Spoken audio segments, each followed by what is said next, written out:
नवाबशाह में मुबैना पुलिस तशद्दुद में फ़ौत थियल अरशद भट्टी वारे मामले की जांच लाइ 3 रुकनी कमेटी क़ाइमु कई वई आहे। एसएसपी नौशरो फिरोज़ रोहलकोसो, डीएसपी फ़ाइज़ा सोढड़ ऐं एसएचओ ज़ुल्फ़कार बम्बरो कमेटी में शामिल आहिनि। अवां खे आगाह करे रहिया आहियूं अहम ख़बर जे हवाले सां त नवाबशाह में मुबैना पुलिस तशद्दुद में फ़ौत थियल अरशद भट्टी वारे मामले की जांच लाइ 3 रुकनी कमेटी क़ाइमु कई वई आहे। एसएसपी नौशरो फिरोज़ रोहलकोसो, डीएसपी फ़ाइज़ा सोढड़ ऐं एसएचओ ज़ुल्फ़कार बम्बरो कमेटी में शामिल आहिनि। अवां खे आगाह करे रहिया आहियूं अहम ख़बर जे हवाले सां त नवाबशाह में मुबैना पुलिस तशद्दुद में फ़ौत थियल अरशद भट्टी वारे मामले की जांच लाइ 3 रुकनी कमेटी क़ाइमु कई वई आहे।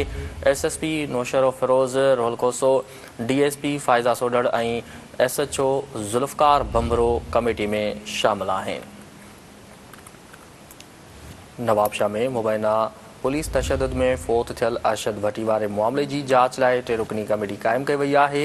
एसएसपी नौशरो फिरोज़ रोहलकोसो, डीएसपी फ़ाइज़ा सोढड़ ऐं एसएचओ ज़ुल्फ़कार बम्बरो कमेटी में शामिल आहिनि।